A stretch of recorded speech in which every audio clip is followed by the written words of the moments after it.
people use the fist just as more of a Yang concussion. Okay? What we're going to do is we're going to use the Yin quality of gravity. Now you can double your martial art if you only use that Yin and Yang principle. Okay?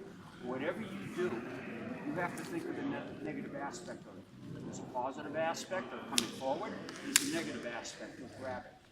You do this with an elbow strike. You have positive action. You've got the negative action of a trap or a choke or something of this nature. So you can double your martial art overnight just by changing your thinking process of every move you do. The kick, for example. Okay, everybody thinks a kick's a kick. And it is. But it's also a sweep. So you start thinking positive, negative, and you've doubled your repertoire and your martial art. Okay? Makes it more challenging. It makes it a puzzle for you. Okay? So they tell you, always keep your brain fresh by doing puzzles like Sudoku or crossword. That's boring. I'd rather punch and rip. Okay? That's more exciting. Okay? So you take your katas, your forms, your martial art techniques, and you just look at every aspect of it. The positive and the negative, and you expand your mind with it. So we're going to take a look at the fist, not in the ballistic method, okay, because everybody knows this. So we're going to look at it as the compression method. This is why the old masters used to use giri jars to develop their strength, to dig their fingers into the rocks and the sands, to make sure that their hands were very strong to grab. So let's work with this a little bit. Okay, yesterday we did a couple of exercises with what's called paksao. So we did 2 on the arm and the hit into the head. But this time, instead of hitting, I'm going to ask you to use your fist. In martial arts like karate, okay, there's a form called a nahanchi. For those of you that are familiar with it, the hands come up, they come down, they come across, they come in like this, they come back like this. So we're going to look at all these different ways, but instead of hitting with the ball, we're going to grab it. The first one, okay, we are going to do one ballistic, just so you get that sense of yin and yang.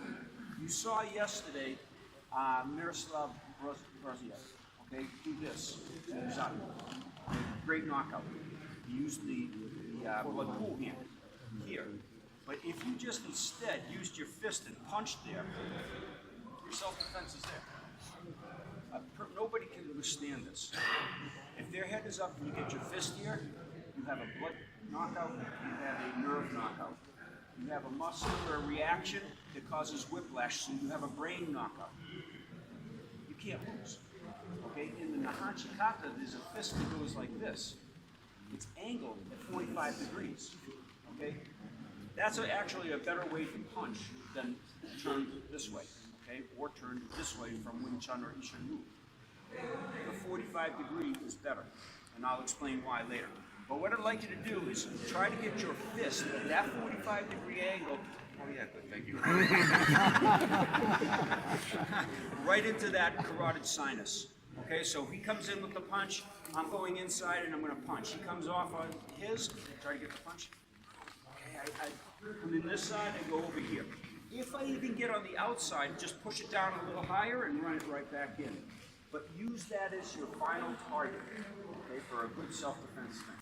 Okay? Try that a couple times, we'll get back together. You should be across. If I want that side, I use this hand. If I want this side, I use this hand. Okay, because the angle your knuckles will hit, the nerves and the vascular tissue. Much easier. My hand goes this way, I have very little chance of getting everything. If I hit this way, I get everything. And not just this much of everything, I get that much of everything. Okay, the reason is when you make a fist like traditional karate, okay, your thumb tucks over and you tighten the ligaments and the tendons here. There's very little wrist flexibility. So make a regular fist and move your hand around. You can see it's got a little play. But take your finger, put it down, put your thumb across. Don't squeeze that. Now look. Better. When you hit someone here, you don't want to use force this way. If you do, it still works. But it's so much effort on your part, and so easy for that person to see it coming and block it. Y es muy fácil You de want ver to y be bloquear un puño. O sea, wearing es un close espacio here. muy I want to grande, be able es to muy get my fácil. hand in there so he can't see it coming. Okay? If I'm in a grappling situation, I want to be able to just roll right in there. Okay? And that ability comes from the snapping of the wrist. Para hacer lo que estamos So I haciendo, want my fighting totalmente de techniques lejos, to work sino que this distance. con un solo I golpe de want them mano to se work puede this conseguir. distance. A lot of karate doesn't work this way because they're like this way, Trabajo de and then they lejos, do this, pero hay que okay? aprender a But if hacerlo you're here, en distancia it doesn't corta. work so well, okay? But if you're here and you just do that, it works okay. So my ideas, okay? So that's one idea for the thumb or the finger this way because it releases the power or the tendons and it allows your hand to rotate a little bit more. When you're this close, like Bruce Lee with the 1-inch punch and the 3-inch punch, okay, he compressed his hand like this and went into the punch. You want to develop this ability. And this is the beauty of Kyusho. You don't need a full second to get that punch out in a snap second. And you can do devastating damage to your partner or your opponent with just this kind of a motion. Unas contracciones de mano. All right, so now let's work on another idea with this. Okay, we went into this concussion. Let's take the negative aspect, which I want to really ingrain today. El aspecto negativo. When you do that motion, what happens if you use it as a grab? Cuando tú haces eso, estás haciendo grappling. Okay, so we're in here, right? El What happens puñetazo if I con grab el his carotid sinus and I snap into it? What I'm going to do is stick my thumb into the arteries and the nerves right in the pocket, not on the muscle. No golpeamos sobre el músculo. When we do Kyusho, we always say hit the muscle, okay, or hit between the two muscles. Okay? When you really want to grab, do damage for self-defense, for protection, for fun, you stick your thumb in between the windpipe and the muscle. In there, you have so many nerves and arteries and veins. You have the heart, you have the arches of the arteries and the veins that take the blood to and from the body, okay, into the heart so it goes circulating. Okay, you also have a branch that comes up into the brain to feed the brain. The brain without oxygen, the brain without blood dies. Okay? So what we're going to do with this is when we grab and I make my fist to do that same action, don't look at my fist. Look at the thumb. It's a tearing action. So you go in between the structures, you catch the two artery or the artery and the vein, and you stop blood from going to the brain. Okay? You pull the rest of the blood out of the brain. Because if you're on a vein that's bringing the blood back from the brain, you rush it back down to the heart. Okay? So it causes a vacuum of blood. Then if you stop the blood from going up, there's a big missing bunch of blood. Okay? That's oxygen too. The brain can't survive this. Also, I'm sorry, I blabbed a lot. The vagal nerve, okay, is in here. The vagal nerve works all over your body. Okay, it runs through a lot of different organs, but especially to the heart. You can cause heart attack or heart problem by taking that nerve and damaging it or sending a real hard shock into the person. We do Kyusho, we have a little fun with it, we show knockouts, everybody's okay, they're smiling, you wake them up, some people are a little bit busy, but no problems. Kyusho has this meaning also. You can take it from a very nice way to protect yourself without damage to the person. You go behind the windpipe. I don't grab the windpipe like this, like you see in some Kung Fu magazines or something like that. That's not great. You go behind. And you make that fist action by going in and getting into the structures. Okay? Again, you need strong fingers. But if I just grab the windpipe this way, I can cause some quick damage. And you always see the punch comes out and it comes back, yeah? Everybody thinks of this. They forget this. This goes in, this does more damage. So when you're going in with your punches in karate, okay, or you pull back to here, pull something good with it. Don't just pull air. What good is air? You grab it, pull. Okay, you'll get it. All right. Nice. Okay? If you got long nails, be very nice. When he grabs the windpipe, it's okay. Okay, but very difficult to damage the windpipe. Okay? If he grabs also this way, and I do this, he loses that grip completely. By hooking the back of that muscle, the windpipe on one side only, back of the muscle, if I tighten, I can't. Okay, so he still has me. Now the windpipe, you don't try to pull straight up like a movie. Okay, it's kind of cool to think about Roadhouse. Remember that movie with Patrick Swayze where he grabbed the guy? Okay, anyway. To do damage to the windpipe, to pull it out, oh, so hard. You have to have really hard fingers. Easiest way to break a windpipe is sideways. Take your finger and push it inward. It's annoying. Okay? Now push it sideways. It's different. Okay, so I'm not trying to take his windpipe out of his neck. Good for movies, but not good for, it's icky, it's gross. So what I do is I push it sideways to get that damage. Okay? And again, I'm just doing it with my fingers this way, and you can see the reaction on the person. If I did it this way, like karate, okay, there's more damage. Because I'm using my whole body weight behind each movement to do this. So make sure that your fingers get behind the muscle. Your thumb gets behind the muscle. I can't do it either side. No. No. Okay, so I grab over here. Don't grab in that other pocket, grab the muscle. Okay, and use your fingers coming in this way to cause the damage, not so much just the pulling back of the arm. It's the fist that does the action. The turning of the fist into this position before the pull that does the major damage. Okay? Be nice. By just taking your thumb and putting it in, okay, and just securing the neck muscles with this and attacking the windpipe with the thumb coming in.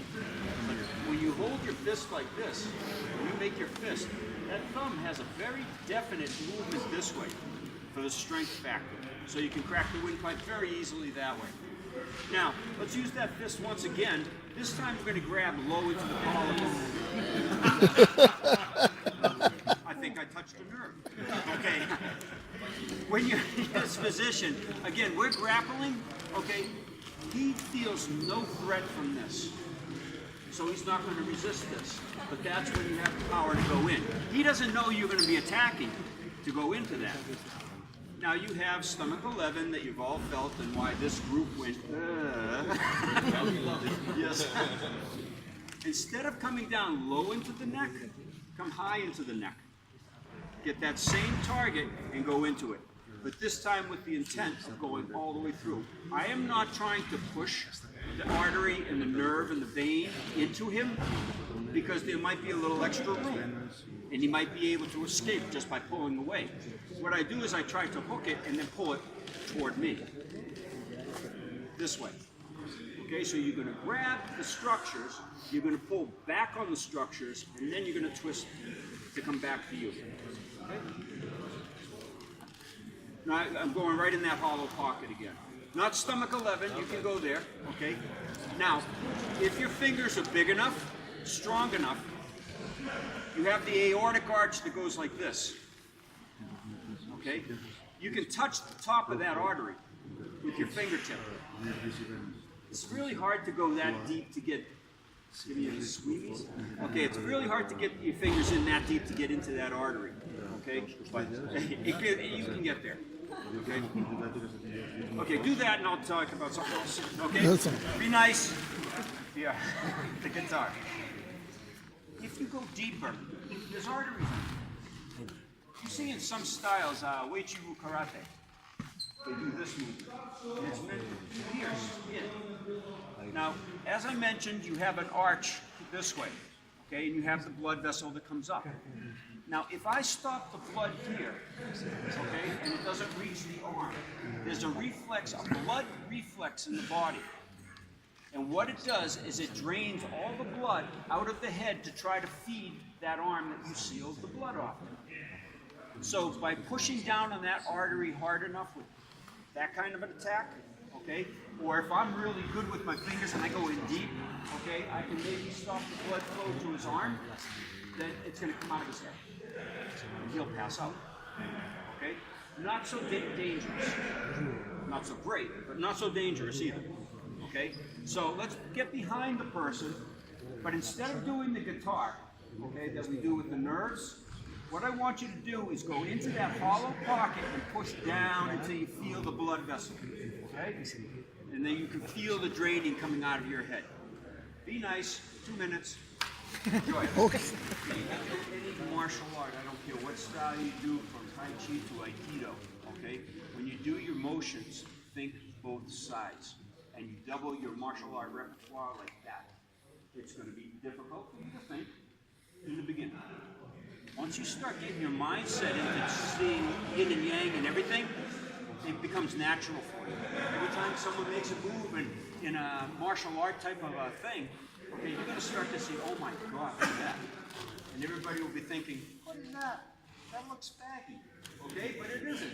That's pretty serious. There's a kata, I wrote down some Goju kata this time. I'm sorry, Blab, 1 second one. And the kata starts just traditionally. And then they do this. Yeah? And everybody, okay, that's a nice movement. Okay, but what you're doing, after you've done this movement here, you're showing the attacks on the organs. These are all blood organs. You have the spleen, the liver, the kidneys. Okay? This is telling you what you're attacking. This is telling you how. Okay? This is signifying the arteries of the head. Okay? This is how you destroy them. And then you've got a bunch of other things. Every style has these things inside. If you have it inside your brain that it's there. If you think this is just a punch, no problem. It is. But if you think it's everything, it is. So, that's all I have.